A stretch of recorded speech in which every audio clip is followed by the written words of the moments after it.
Hello sa inyong lahat. Sa video na to ay sasagutin ko ang katanungan ni Mary Joy Abelgas. Sis, kung halimbawa po ba pag interna sa amo, magbo-boarding house pa rin po ba? Pag halimbawa nagpunta kayo dito sa SPIN at ang napili niyong trabaho ay stay-in or interna, syempre meron kayong sariling kwarto na inyong tutuluyan o tutulugan kapag naandito kayo sa employer nyo. At pwede rin naman na kayo ay tumira na dito ng Sabado at Linggo para hindi na kayo magbo-boarding house. Kaya lang, syempre, nasa pag-uusap nyo din yan ng employer. Base sa experience ko, nung nag-interview ako dito sa amo ko, inalok talaga nila ako during interview pa lang. Sabi nila sa akin, kung gusto mo, pwede ka rin mag-stay dito kapag day off. Then sabi ko, kasi nung time na yon, nung bago pa ako, gusto ko talagang makatipid. Sabi ko, yun nga po ang plano ko. Tapos, sinabi ko din nga yung regarding sa impadron. Kasi kailangan, kung dito kayo titira sa bahay ng employer nyo, ay kailangan may impadron kayo. At yun nga, dahil hindi rin naman ako na impadron dito, kaya hindi na rin natuloy yung plano ko na hindi na ako magbo-boarding house. At nag-enjoy na rin naman ako doon sa boarding house kung saan ako naka-stay. Tapos, depende rin lang sa inyo. Kung halimbawa, hindi naman kayo operan, pwede nyo namang itanong doon sa employer nyo na pwede po ba na dito mag-i-stay na rin ako dito kahit na Sabado at Linggo. Pwede naman yan. Halos lahat naman ng mga employer ay papayag. Kaya lang, may mga bagay tayo na dapat i-consider. Unang-una, okay lang ba sa'yo na kapag day off mo, ay tutulong-tulong ka sa kanila. Hindi pwede na yung wala kang pakikisama. Kailangan nating makisama. Halimbawa, kadalasan kasi kapag mga bago at stay-in, nagtatrabaho ng Sabado, depende na lang kung anong oras kayo, kung anong oras yung usapan nyo ng employer ng iyong pagtatrabaho during Saturday.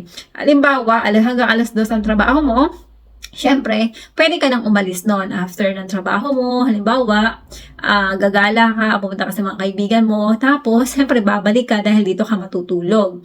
Ngayon, pag inagahan mo ang uwi, baka, naghahaponan pa sila, nakakahiya naman kung diretso ka na lang pupunta sa kwarto mo. Syempre, kailangan mo makisama, kailangan mo tumulong or pagsilbihan mo sila or whatever. Kaya lang may mga amo na sasabihin na, no, day off mo, magpahinga ka, sabihin nila sa yan. Syempre, tayo kasi mga Pilipino, mahihiyain tayo. Kaya lang, mas maganda sana pag sinabi nilang ganon, sundin mo. Kasi mamimihasa sila. Ang ugali kasi nila ay kapag naumpisahan, tuloy-tuloy yan. Kaya kung halimbawa, sinabi nila na ganito, magpahinga ka kasi day off mo, gawin mo, sundin mo. Wag mong igiit yung gusto mo. Pag pumayag na lang sila sa susunod, saka na lang, wag na lang yung ipilit natin kasi nga namimihasa sila.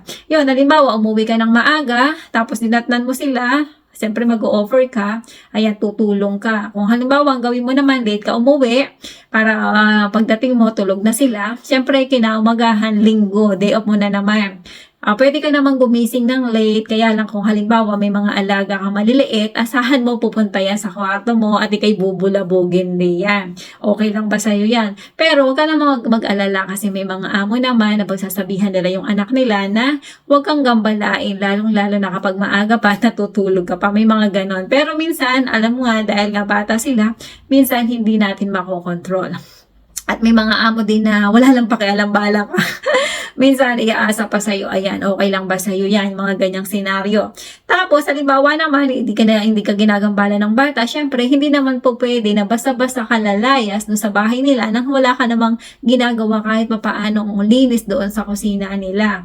Ayan, then, kung halimbawa, nakapagawa ka na, tapos aalis ka na naman, mas maganda, huwag kang uuwi ng maaga. Kasi alam mo naman, abutan mo na naman sila. Ang gawin mo, medyo late, tapos na para gagawin mo ay sa Lunes na wala ka nang gagawin ng Linggo. Ayan. Kaya kanya-kanyang diskarte lang yan. At kung okay lang din sa'yo, yung ganoong sitwasyon. Hindi kasi po pwede na titira ka talaga doon ng wala kang ginagawa. Baka naman mainis yung amo mo kung sakaling kahit papaano ay hindi ka nagbibigay ng balik sa kanila sa kanilang pagtulong na pagpapatira sa'yo. Ayan. Lagi lang natin tatandaan na minsan may mga amo na talaga na kapag naging mabait tayo ay sumusobra. Kaya kailangan din talaga nating maging wise paminsan-minsan. At saka, kadalasan kapag naandito na sa Spain, ang mga kababayan talaga natin dito ay kumukuha ng boarding house. Kasi nga, iba kasi yung nakakapagpahinga talaga tayo ng bonggang-bongga kapag day off natin. Alam mo yung kahit anong oras ka gigising o babangon, yung nakahiga ka lang, nakaginagawa, tapos yung alam mo yung may peace of mind ka kasi kapag wala ka talagang boarding house, parang gala ka, parang pagod ka kapag day off kasi gagala ka lang o kaya tatambay ka tatambay ka sa kung saan-saan. Napakahirap. Maganda talaga yung may boarding house. Pero kung mabait naman yung magiging amo mo, tapos magiging talagang komportable ka, mas maganda rin yung walang boarding house kasi nga napakalaking tipid. Imaginein mo, ang boarding house ngayon ng mga stay-in ay 120 euro. Kung i-convert natin to sa pesos ay mahigit na 6,000 plus na. Napakalaking bagay na yan. Pwede na natin maging savings. Tapos, pwede naman tayong mag-stay sa bahay ng employer natin, katulad ng ginagawa ko kapag nasa bahay bakasyonan kami. Ang ginagawa ko doon, sinabi ko din sa amo ko ay, dati kasi, ang ginagawa ko dahil nga wala akong boarding house doon, ay aalis ako. Halimbawa, natapos ako ng trabaho ng alas 2. Siyempre, magpapahinga ako ng konti, mga alas 4 o alas 5, aalis ako. Tapos, babalik ako gabi na. O, di tulog na sila. O, matutulog na sila. O, whatever, ganyan. Tapos, syempre, linggo, aalis ako. Gigising naman ako ng late niya. Sobrang late. Tapos, ang gagawin ko naman, pag nahiya kasi ako, kapag sila ay umalis, yan, saka ako magliligpit ng higaan nila, maglinis-linis ng konti, ayan ang ginagawa ko bago ako lalayas. Tapos babalik na naman ako gabi na, alam mo yung matutulog na sila o kaya naman ay minsan kasi ay kumakain sila sa labas. Kaya pagdating ko doon walang tao. Ayan, tapos Lunes na uli. Tapos itong huling bakasyon ang ginawa ko naman ay sinabi ko na magtatrabaho ako ng Sabado at Linggo ng half day, para yung hapon ay ipapahinga ko na, yung hindi ako lalayas kasi magastos din kasi talagang gumala. Alam mo, tatambay ka sa isang restaurant, syempre kailangan mong kumain doon, tapos maraming mga pagkain ka diyang masyadong magastos yon. Kaya ang ginawa ko nung last na bakasyon ay sinabi ko magtatrabaho ako ng Sabado at Linggo ng half day. Syempre, magluluto na ako ng pagkain ko niya ng pang dinner. Tapos dadalhin ko sa kwarto ko. O doon na ako hanggang, magpapahinga ka. Matapos ng trabaho ng alas 3. Tapos, manonood ako sa cellphone ko kasi may internet naman doon. May mga stock na akong pagkain. O tapos bukas na naman, hanggang gabi na syempre yung pagkain ko. Tapos bukas, magtrabaho na naman ako hanggang half day. O magpe-prepare na naman ako, ganun. O diba, nasa katipid ako. O yun ang diskarte ko. Kaya lang, syempre, pag naandito ka kasi sa Madrid, pangit yung ganon. Kasi syempre, dapat may buhay din tayo sa labas. Ay, yung time kasi na yun sa bakasyon ay dahil sa wala naman ako mapupuntahan doon.